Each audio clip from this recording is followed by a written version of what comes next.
بسم اللہ الرحمن الرحیم۔ ڈسکور اوریجنل کے معزز ناظرین، السلام علیکم۔ اب کس نمبر 721 ملاحظہ فرمائیں۔ تمہارے والدین کی قبروں پر کیوں حاضری دیتا ہے؟ تم مانتے ہو کہ تمہارا والد ایک ترکھان تھا، فرنیچر بناتا تھا۔ گاؤں سے نکلنے کے بعد تم کبھی لوٹ کر نہیں گئے تھے۔ یہ بھی غلط ہے۔ ایک بار میں گیا تھا جب میری ماں کا انتقال ہوا تھا۔ اس نے کہا لیکن باپ کی موت پر صرف دلاور خان گیا تھا۔ دلاور خان کیسے جا سکتا ہے؟ وہ تو مر چکا تھا۔ گاؤں والوں نے دیکھا تھا اسے۔ اس نے قبرستان میں تمہارے والدین کی قبروں کو پکا کروایا تھا۔ وہاں مسجد تعمیر کرائی تھی، اس میں پیش امام مقرر کیا تھا جس کو ماہانہ وظیفہ دیتا تھا، اور مسجد کی دیکھ بھال کے اخراجات بھی وہی ادا کرتا تھا۔ یہ سب تمہیں کس نے بتایا؟ پشاور میں ایک شخص آصف علی نے۔ میں اسی کا مہمان تھا۔ وہاں میں نے تمہارے والد کے ہاتھ کا بنا ہوا فرنیچر دیکھا تو تعریف کی، اور آصف علی نے بتایا کہ وہ ہنرمند کون تھا، اس کے بیٹے کون تھے، سب باتیں اسی سے معلوم ہوئی تھی۔ کیا آصف علی نے خود بھی دلاور خان کو دیکھا تھا؟ مجھے نہیں معلوم، دیکھا ہوگا۔ اچھا، کیا اس نے چودھری دلاور کو دیکھ کے کہا تھا کہ یہی دلاور خان ہے؟ میں نے کہا اس کا اور چودھری دلاور کا آمنا سامنا نہیں ہوا۔ تم نے کوئی تصویر دکھائی تھی اس کو؟ میں نے کہا بدقسمتی سے اس کی کوئی تصویر بھی میرے پاس نہیں تھی۔ اکبر خان نے ایک گہری سانس لی۔ پھر یہ کوئی غلط فہمی ہے جو وقت آنے پر خود دور ہو جائے گی۔ فی الحال تم میری پیشکش پر غور کرو اور مجھے سوچ کے بتاؤ، سرمایہ کتنا درکار ہوگا؟ اخبار کہاں سے شائع ہوگا؟ دفتر کے لیے کہاں، کتنی جگہ چاہیے؟ سٹاف تو بعد میں تم خود رکھو گے، اس سے پہلے ایک اچھے آفس کے لیے سامان کا بندوبست ہوگا۔ پلاننگ کا سارا کام میں تم پر چھوڑتا ہوں۔ تمہارے پاس ایک اچھی ٹیم ہے، بہترین ایڈوائزر ہیں اور قانونی مشیر ہیں۔ مجھے معلوم ہے تم دیانتدار اور مخلص ہو، اور تمہاری کمٹمنٹس اصولوں کے ساتھ ہیں۔ میں حیرانی سے اسے دیکھتا رہا۔ تم نے فرض کر لیا ہے کہ ہم یہ آفر قبول کر چکے ہیں؟ کوئی معقول وجہ تو نظر نہیں آتی مجھے۔ غالب، جو ابھی تک خاموشی سے خلا میں دیکھتے ہوئے کچھ سوچ رہا تھا، اچانک بولا، سکندر، ہم کریں گے یہ کام اگر واقعی ہمیں اپنی مرضی کے مطابق آزادانہ طور پر کام کرنے کا موقع ملا۔ جس دن ہم نے محسوس کیا کہ ہمیں غلط مقصد یا ذاتی مفاد کی خاطر استعمال کیا جا رہا ہے، اسی دن ہم اخبار سے الگ ہو جائیں گے۔ میں نے کہا غالب، اتنی جلدی میں فیصلہ نہیں کرنا چاہیے، یہ ایک غیر مشروط پیشکش ہے۔ اکبر خان بولا، یہی میرے لیے ناقابل فہم بات ہے۔ تم ایک بزنس مین ہو، کاروباری نقطہ نظر سے تمہارے لیے اس کاروبار میں کون سا پہلو منافع بخش ہے؟ ہر اخبار بالآخر منافع دیتا ہے، یہ تو اس کی کامیابی پر ہے، اور کامیابی کے لیے میں تم پر بھروسہ کرنے کا رسک ضرور لے رہا ہوں، مگر مجھے یقین ہے کہ یہ کوئی رسک نہیں۔ 6 مہینے سال میں نتائج سامنے آ جائیں گے۔ ساری دنیا میں یہ ایک انڈسٹری ہے، اور کامیابی کا دار و مدار ہے ریڈرشپ پر۔ ریڈرشپ بڑھے گی تو اشتہار خود بخود ملیں گے، اور اصل منافع وہی ہوگا۔ میں نے ابھی تک ذہنی طور پر یہ تسلیم نہیں کیا تھا کہ اکبر خان جیسا شخص صحافت کے پیشے میں تباہ آزمائی صرف اشتہارات سے ہونے والی آمدنی کے لیے کرنا چاہتا ہے، اور بطور خاص اس نے MRS کو اس کے مشن کی تکمیل کے وسائل فراہم کرنے کے لیے ایک اخبار کا طاقتور ہتھیار کسی شرط کے بغیر دینا قبول کر لیا ہے۔ وہ ایسا کہاں قوم کا خیر خواہ اور ملک کا بہی خواہ تھا کہ خدمت خلق اور صحافت کی اعلیٰ قدروں کی پاسداری کے لیے لاکھوں کا سرمایہ داؤ پر لگا دے۔ صافی تو اور بھی تھے، اس نے ہمیں ہی کیوں خریدا؟ اس کی سیدھی سادھی بے غرض پیشکش کے پیچھے یقیناً کوئی سمجھ میں نہ آنے والی بات تھی۔ شاید اس نے دانہ پھینک کے دام پھیلایا تھا، صرف یہ دیکھنے کی خاطر کہ ہم کس طرح شکار ہونے کے لیے لپکتے ہیں۔ غالب اس کی چال کو سمجھے بغیر جال میں پھنس گیا تھا۔ اسے تو اپنے خواب کی تعبیر یوں مل رہی تھی جیسے لاٹری کا انعام ملتا ہے۔ اس نے اکبر خان کی پیشکش منظور کر لی تھی، اور میں مجبور تھا کہ اس کی تائید کروں۔ مزید گفتگو سے پہلے ملازم نے کسی ملاقاتی کی آمد کی اطلاع دی، اور وہ معذرت کر کے اٹھ گیا۔ اب آپ لوگ آرام کریں، بھول جائیں ماضی کو اور مستقبل کی پلاننگ میں مصروف ہو جائیں۔ کسی چودھری دلاور یا استاد پیڈرو سے ڈرنے کی ضرورت نہیں۔ اکبر خان اب تمہارے ساتھ ہے۔ میں نے کہا جب اکبر خان ہمارے ساتھ نہیں تھا تب بھی ہم کسی الو کے پٹھے سے نہیں ڈرتے تھے۔ ہمارا خدا ہمارے ساتھ تھا اور ہمارا حوصلہ ہمارے ساتھ تھا۔ سوری، میرا ہرگز یہ مقصد نہیں تھا۔ تم بہت وہ ہو، کیا کہتے ہیں، حساس کو سینسیٹیو۔ میں یہ کہنا چاہتا تھا کہ تم پہلے سے زیادہ مضبوط ہو جاؤ گے۔ ایک اخبار کے مقابلے میں چودھری دلاور کیا چیز ہے؟ رات کے کھانے پر شاید ملاقات نہ ہو سکے، صبح پھر بات ہوگی۔ میں نے کہا، کیا یہ ضروری ہے کہ معاہدہ ہونے تک ہم یہاں رہیں؟ فرض کرو ہم انکار کر دیتے ہیں۔ وہ جاتے جاتے رک گیا۔ آف کورس، تم کسی بھی وقت جا سکتے ہو، تم مہمان ہو، قیدی نہیں۔ ابھی تو رات ہو گئی ہے، ورنہ میں شوفر کے ساتھ گاڑی دے دیتا۔ جب وہ چلا گیا تو میں نے برہمی سے کہا، مرزا جی، تم کو ایسی کیا جلدی تھی؟ تم جواب دینے کے لیے مہلت لے سکتے تھے، صبح تک ہم مشورہ کر لیتے۔ یار تم خواہ مخواہ جذباتی ہو رہے ہو۔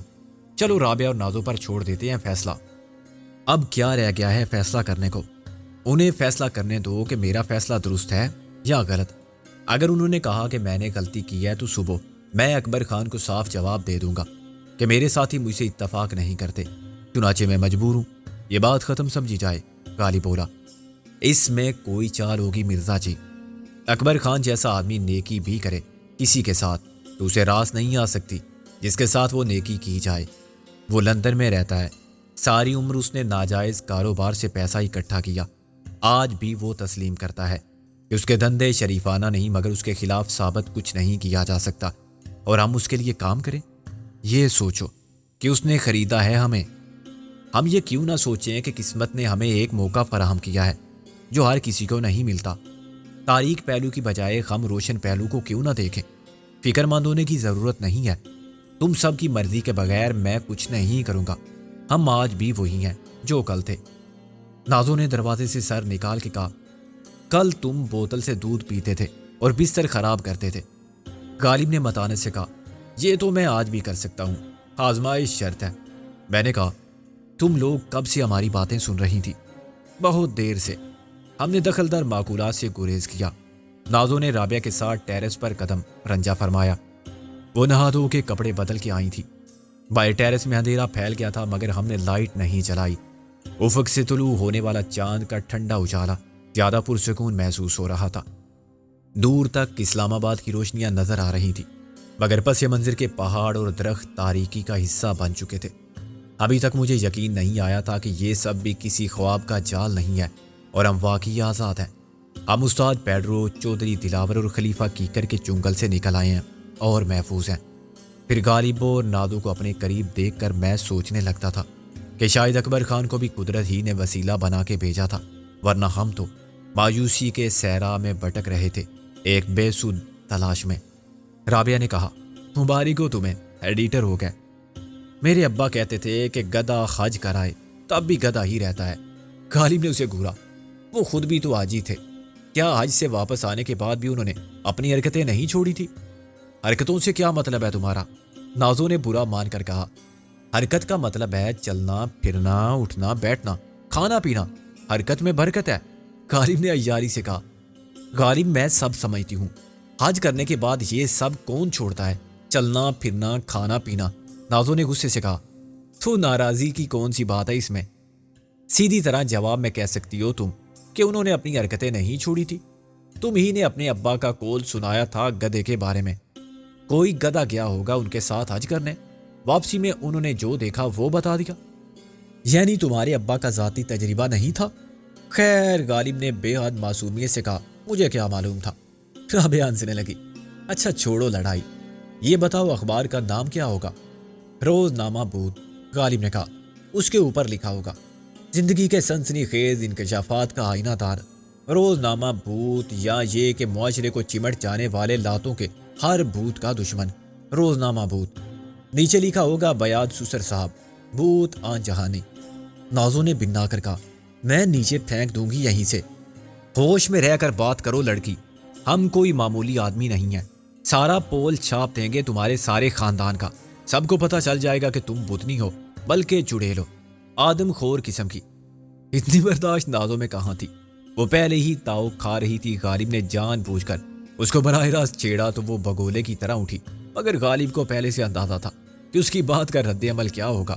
اس نے کرسی الٹی، چھلانگ مار کے اندر بھاگا اور دروازہ اندر سے بند کر لیا۔ رابعہ نے نازو کو بٹھا لیا، بس بھگا دیا نا اسے، اتنا ہی کافی ہے، تم خواہ مخواہ چڑھتی ہو۔ وہ بھوت کیوں کہتا ہے میرے ابا کو؟ نازو بچوں کی طرح بولی۔ میں نے کہا، اس کے کہنے سے کیا ہوتا ہے، وہ بھوت تو نہیں تھے۔ خود بخود رات کے کھانے پر ان کی صلح ہو گئی۔ ہم اخبار کی باتیں کرتے رہے۔ نازو نے کہا، مجھے ایک کرائم رپورٹر رکھ لینا۔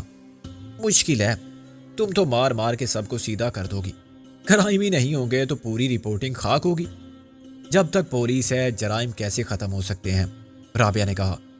غالب کے اعصاب پر اخبار سوار ہو گیا تھا۔ وہ بنیادی طور پر صافی تھا اور اچانک اسے اپنی دنیا میں لوٹنے کا موقع مل گیا تھا۔ وہ ایک زبردست دھماکے کے ساتھ پھر صافت کے میدان میں کودنے کے خیال ہی سے بہت خوش تھا۔ اس کی ساری گفتگو کا محور ہی یہ تھا کہ اب دیکھنا میں کیا کرتا ہوں۔ ایسی کی تیسی نہ کر دی چودھری دلاور اینڈ کمپنی کی تو کہنا، یہ سمجھو اب MRS کے پاس ایٹم بم آ گیا ہے۔ اب گل اور محسن کا بھی پتہ چل جائے گا۔ اکرام شیخ کو ہم واپس پولیس کے محکمے میں پہنچا کے دم لیں گے۔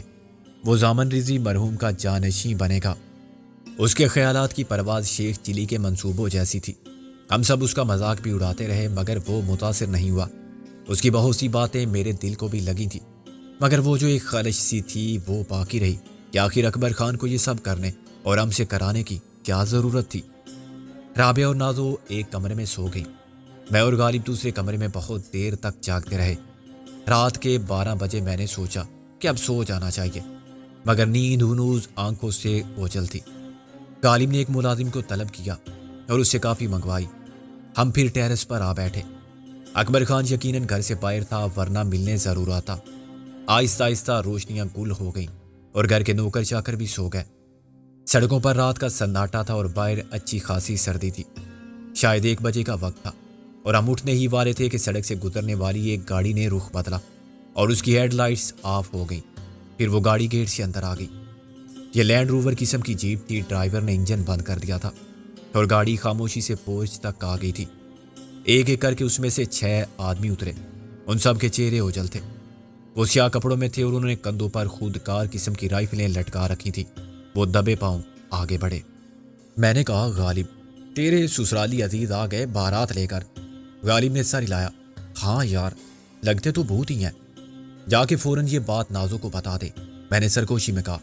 یعنی یہ کہوں کہ تمہارے میکے والے آئے ہیں اور یہ بات بھی اسے سوتے سے اٹھا کے کہوں؟ غالب نے سر ہلایا۔ نہ بھائی نہ۔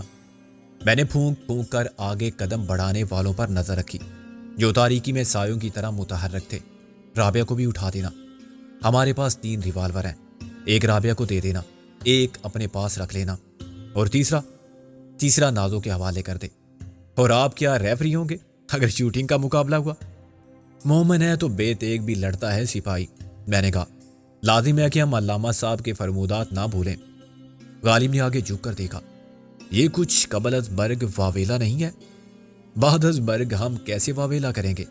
لیکن سر، کیا پتا یہ اپنے اکبر اعظم کے مہمان ہوں جو ہمارا بھی میزبان ہے، میں نے کہا۔ مہمان ایسے نہیں آتے۔ غالب تذبذب میں کھڑا رہا۔ کیا معلوم یہاں ایسے ہی آتے ہوں، ہر جگہ کا ہر گھر کا دستور الگ ہوتا ہے، میں نے کہا۔ یار کیا میں جاؤں؟ مجھے ان لوگوں کی نیت ٹھیک نہیں لگتی۔ دال میں کچھ کالا ہے۔ رات بھی کالی ہے اور دال بھی، تو کالا کیسے نظر آ سکتا ہے؟ خیر میں جاتا ہوں اس فتنہ میشر کو جگانے، غالب بولا۔ مگر پھر عرض کر دوں، ایسا نہ ہو 2 قسم کے مہمان کسی وجہ کے بغیر ایک دوسرے پر تلوار سونت لیں اور کشتوں کے پشتے لگانے کے بعد اب خود مجھے جانا پڑا کیونکہ آنے والے ویسے بھی گھر میں داخل ہو چکے تھے۔ ہم دوسری منزل پر تھے اور وہ بہت چھپتے چھپاتے درختوں اور جھاڑیوں کی آڑ لیتے نچلی منزل کے صدر دروازے تک پہنچے۔ حیرت مجھے اس بات پر تھی کہ اکبر خان جیسے شخص نے کوٹھی کے دروازے پر کوئی گارڈ نہیں رکھا تھا، نہ وہ کسی باڈی گارڈ کو ساتھ لے کر پھرتا تھا۔ خطرہ ہو نہ ہو درے خاص پر استادہ مسلح پہرے دار آدمی کے بڑے ہونے کی دلیل ہوتا ہے۔ بہت سے لوگوں کو دشمن بنائے بغیر، ان کا حق یا مال جان اور آبرو غصب کیے بغیر بڑا آدمی بننے کا دور بھی شاید اس صدی کے پہلے حصے میں ختم ہوا۔ دوسرے نصف حصے میں بڑا کہلانے کے لیے وہ سب کرنا شان سمجھا جاتا ہے جو کبھی پرانی کتابوں، گلستان، بوستان وغیرہ کے حوالوں سے غیر اخلاقی تسلیم کیا جاتا تھا۔ آدھی رات کے وقت اندھیرے میں تاریکی کا لباس پہن کے آنے والے تعداد میں 6 تھے۔ خود اکبر خان کے دندے کالے تھے مگر اس سے ملاقات کرنے کے لیے آنے والے کسی خوف یا اندیشے کے بغیر روزے روشن میں سینہ تانے سر اٹھائے آتے ہوں گے۔ وہ زمانہ ہی گزر گیا جب چور ڈاکو چھپتے پھرتے تھے اور شرفا وطن کی گلیوں میں سر اٹھا کے چلتے تھے۔ اب معاملہ اس کے برعکس ہے۔ شرفا چھپتے ہیں اور پھر بھی مجرمان بستہ میں شامل ہو جاتے ہیں۔ اگر کسی ذی اقتدار سے پنگا لیں تو یہ بڑا مشکل کام ہے۔ کھڑے کرنے والی آواز سننے کی کوشش کی مگر کان بیٹھے رہے۔ نیچے ابھی تک سکوت طاری تھا کہ آنے والوں نے یہاں قدم رنجا فرمانے سے قبل ہی تمام حفاظتی انتظامات کر لیے تھے۔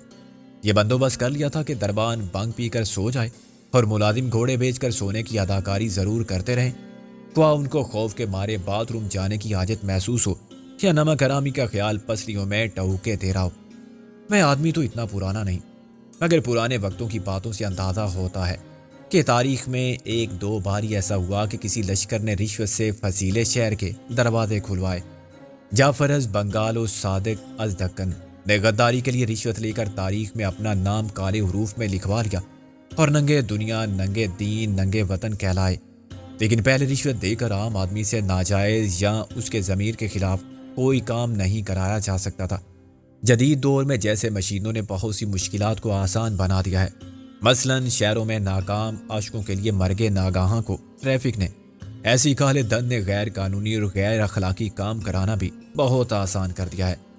نمک کا یا خون کا رشتہ اتنا اہم نہیں رہا جتنا سکہ رائج الوقت۔ اکبر خان کے ملازموں کا ہوشیار نہ ہونا، مزاحمت نہ کرنا اور گھر میں چوروں کی طرح داخل ہونے والوں کے عزائم سے بے خبر رہنا سمجھ میں آنے والی بات نہیں تھی۔ وہ لوگ آپس میں بھی کوئی بات نہیں کر رہے تھے اور خاموشی سے تو یوں لگتا تھا جیسے وہ نیچے ہی باقاعدہ تہجد کی نماز پڑھنے کھڑے ہو گئے ہوں۔ غالب نے میرے کندھے کے قریب سر لا کے میرے کان میں کہا، ابھی تک تو کچھ نہیں ہوا۔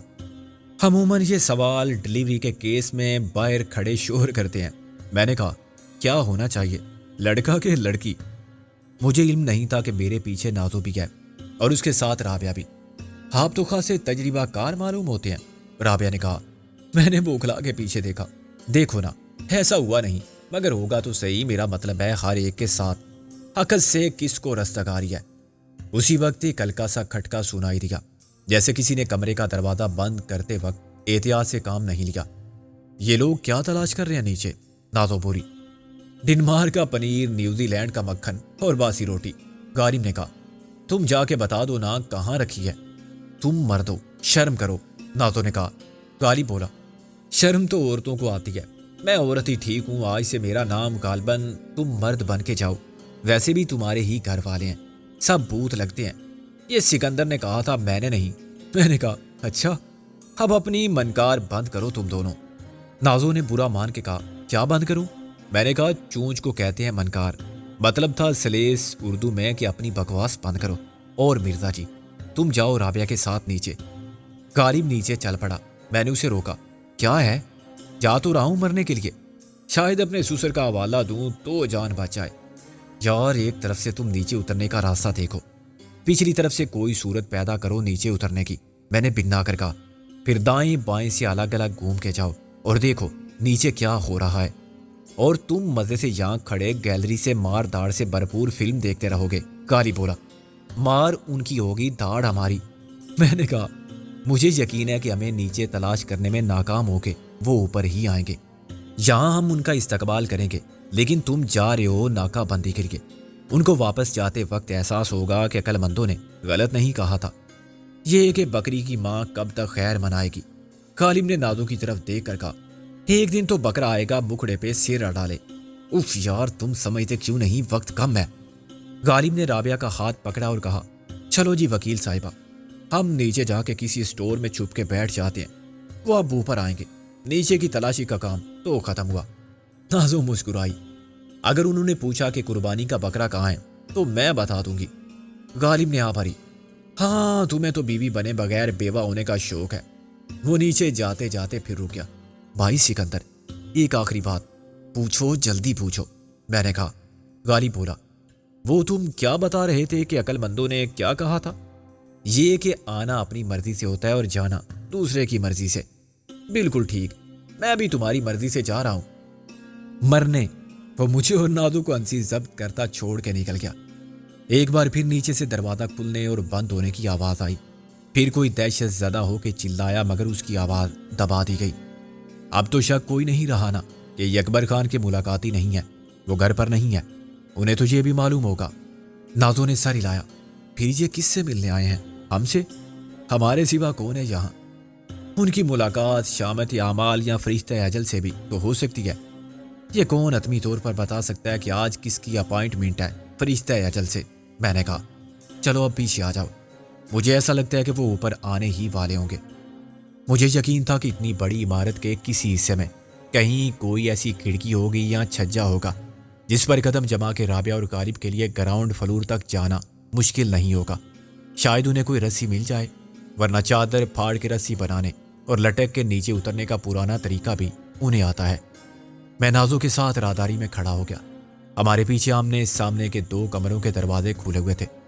ایک غلطی یا عقل مندی غالب سے یہ سرزد ہوئی کہ وہ انیکسی کی لائٹس جلتی چھوڑ آیا تھا۔